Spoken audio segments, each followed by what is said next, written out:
Welcome to AR education guys. और PAT 2023 के लिए ये हमारा 5वां लेक्चर है। तो चलिए शुरू करते हैं बिना किसी लाग लपेट के गुप्तकाल।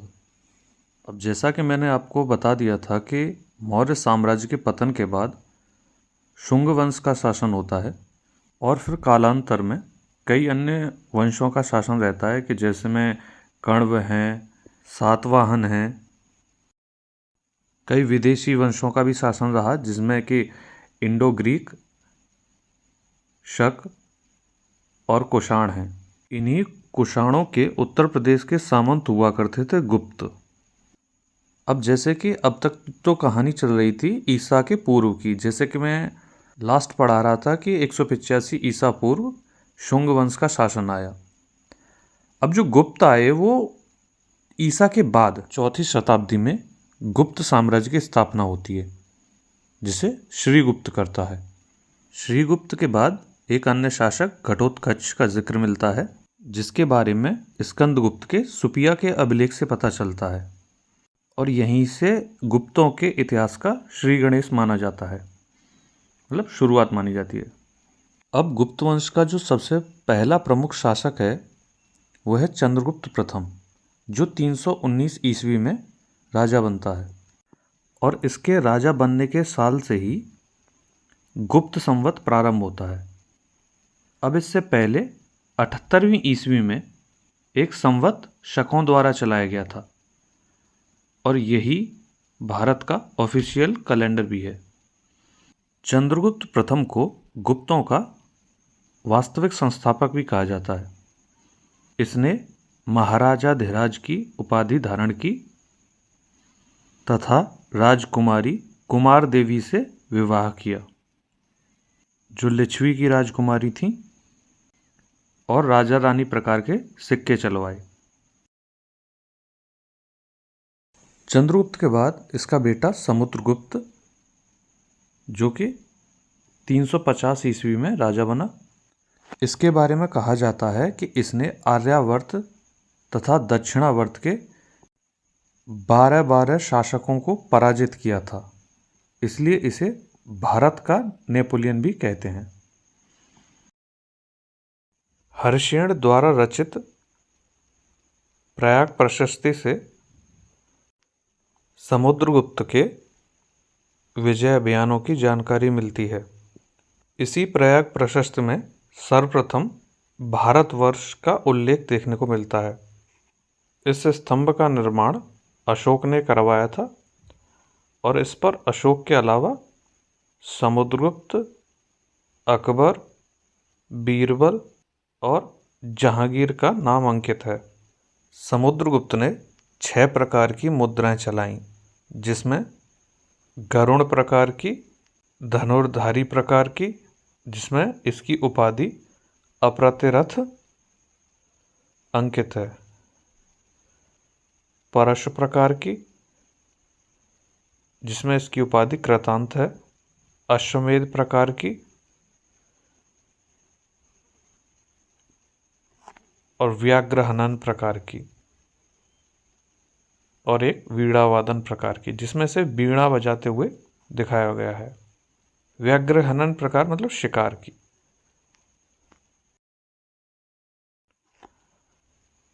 समुद्रगुप्त ने एक अश्वमेध यज्ञ भी किया था। इससे पहले 2 किए थे शुंगों ने। समुद्रगुप्त एक अच्छा कवि था, जिसके कारण इसकी एक उपाधि कविराज भी है। समुद्रगुप्त के दरबार में एक बौद्ध भिक्षु वसुबंद रहा करता था। श्रीलंका का शासक मेघवर्ण इसके समकालीन था, जिसने इससे बौद्ध विहार बनवाने की अनुमति मांगी थी। ताम्रपत्रों में इसकी एक अन्य उपाधि परम भागवत का भी जिक्र मिलता है। अब इसके बाद चंद्रगुप्त द्वितीय, जो कि 375 ईस्वी में शासक बना, इसने शकों को पराजित किया। इसके कारण इसे शकारी भी कहा जाता है।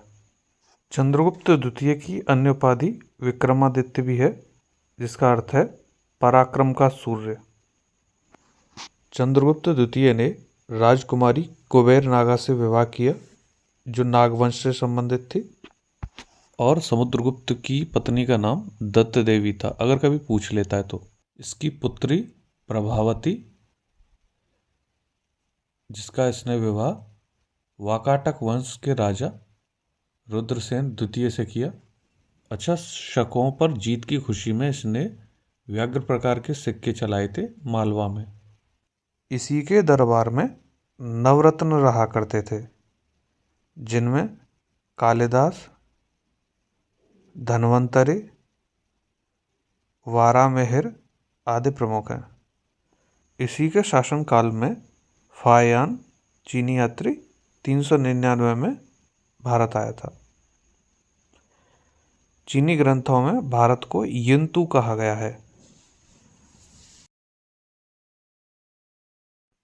अगला महत्वपूर्ण गुप्त शासक कुमारगुप्त प्रथम हुआ, जिसकी उपाधि महेंद्रादित्य थी, और ये 415 ईस्वी में राजा बनता है। सर्वाधिक अभिलेख इसी के काल के प्राप्त होते हैं, जिनमें बिलसड़, मंदसौर, करमदंडा के अभिलेख शामिल हैं। मंदसौर के अभिलेख से कुमारगुप्त के शासन के बारे में विस्तृत जानकारी मिलती है, जिसे वत्स भट्ट ने लिखा है। इसी के द्वारा मध्य भारत में सर्वप्रथम रजत के सिक्के चलाए गए, मतलब चांदी के। इसने सिक्कों पर गरुड़ के स्थान पर मयूर की आकृतियां बनवाई। इसकी उपाधियों में महेंद्रादित्य या महेंद्र अश्वमेध शामिल हैं, जो सिक्कों पर अंकित है। कुमारगुप्त के द्वारा नालंदा विश्वविद्यालय की स्थापना की गई, जिसे ऑक्सफोर्ड ऑफ महायान कहा जाता है। कुमारगुप्त प्रथम का उत्तराधिकारी स्कंदगुप्त हुआ, जो 455 ईस्वी में शासक बना।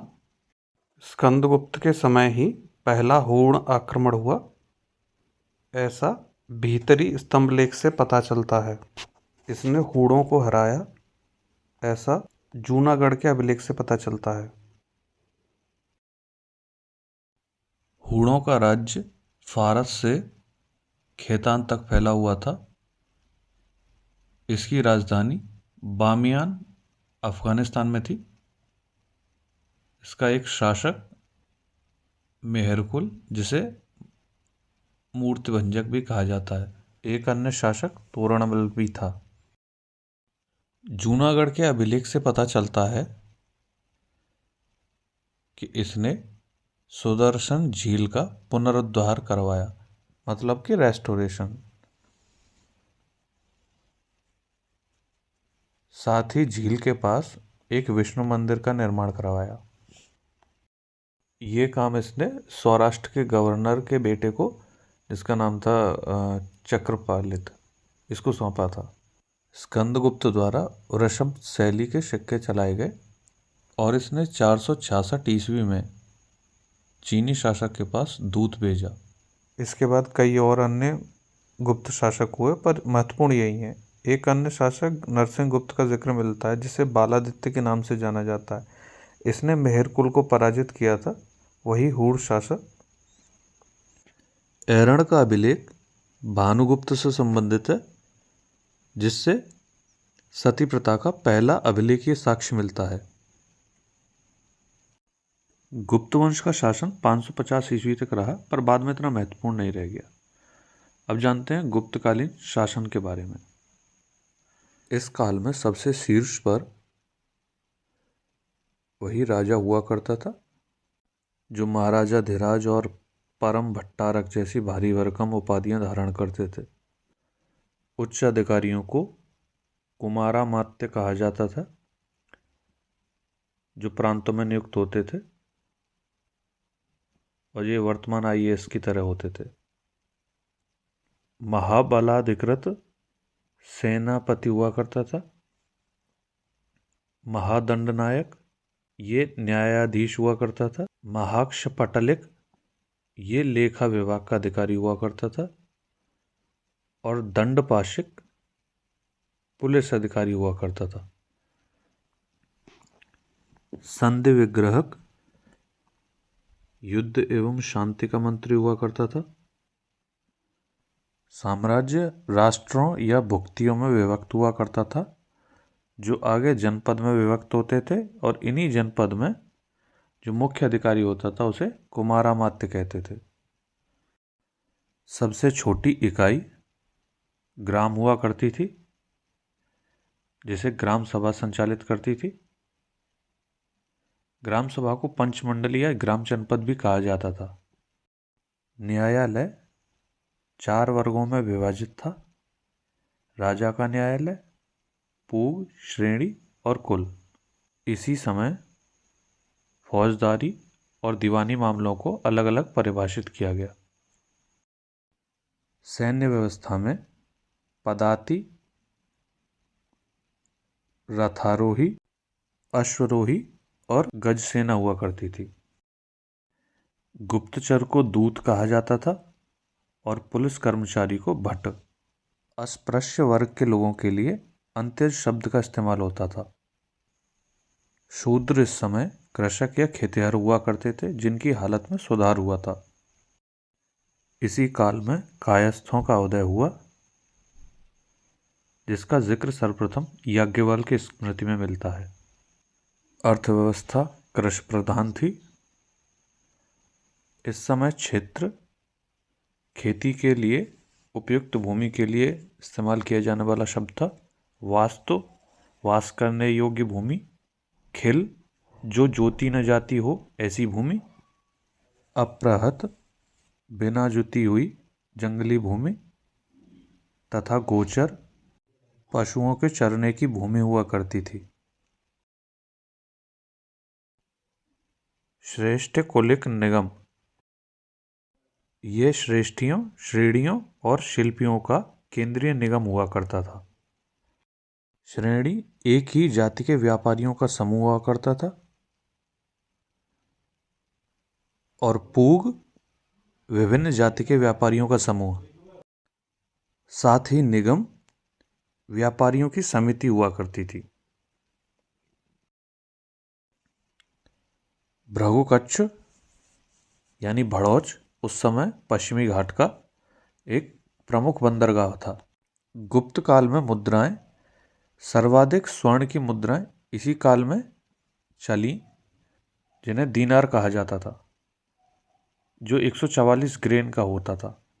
गुप्त काल के सर्वाधिक सिक्के बयाना, राजस्थान, भरतपुर से प्राप्त हुए हैं।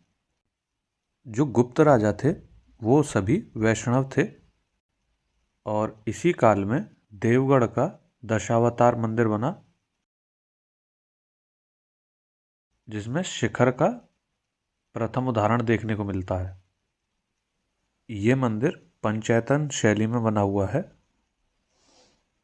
इस काल में निर्मित अन्य मंदिरों में तिगवा का विष्णु मंदिर, जो जबलपुर मध्य प्रदेश में है, भूमरा का शिव मंदिर, जो सतना मध्य प्रदेश में है, नचना कोठारा का पार्वती मंदिर, जो पन्ना मध्य प्रदेश में है। देवगढ़ का जो दशावतार मंदिर है वो झांसी यूपी में है। भीतरगांव का मंदिर जो कानपुर में है, यूपी। अजंता की कुल 29 गुफाओं में से गुफा नंबर 16, 17 और 19 गुप्त काल से संबंधित है, जिनमें बोधिसत्व पद्मपाणि का चित्र बहुत फेमस है। अब देखेंगे गुप्तकालीन और गुप्तोत्तरकालीन कुछ साहित्यों के बारे में, जिनसे बहुत बार क्वेश्चन पूछे जाते रहे हैं। कालिदास की रचनाओं में ऋतुसंहार, कुमार संभवम, मेघदूत, रघुवंश, मालविकाग्निमित्रम और अभिज्ञान शकुंतलम तथा विक्रमोर्वशीयम है। मालविकाग्निमित्रम में मालविका और अग्निमित्र की कहानी दिखाई गई है, प्रेम कहानी। विशाख दत्त द्वारा रचित मुद्रा राक्षस है, देवी चंद्रगुप्तम है। मुद्रा राक्षस में मौर्यकाल के बारे में जानकारी मिलती है। बाणभट्ट द्वारा रचित हर्षचरित, कादंबरी और हर्ष द्वारा नागानंद, प्रियदर्शिका और रत्नावली की रचना की गई है। वाराह मिहिर द्वारा बृहद संहिता, पंच सिद्धांतिका, विष्णु शर्मा द्वारा पंचतंत्र तथा वात्सायन द्वारा कामसूत्र की रचना की गई है। आर्यभट्ट द्वारा आर्यभट्टीयम और आर्यभट्ट द्वारा वर्गमूल तथा घनमूल निकालने की विधियां, ज्या का सिद्धांत दिया गया, जिसे बाद में वाराहमिहिर ने परिशुद्ध किया। वाराहमिहिर की पुस्तक पंच सिद्धांतिका एक ज्योतिष ग्रंथ है। सुश्रुत की सुश्रुत संहिता में 121 प्रकार के शल्य उपकरणों का वर्णन मिलता है। सुश्रुत को शल्य चिकित्सा का पितामह भी कहते हैं। तो आज की क्लास में बस इतना ही, and thank you for watching. अगर आपको समझ आया तो शेयर कीजिए अपने मित्रों के साथ। मिलते हैं नेक्स्ट वीडियो में।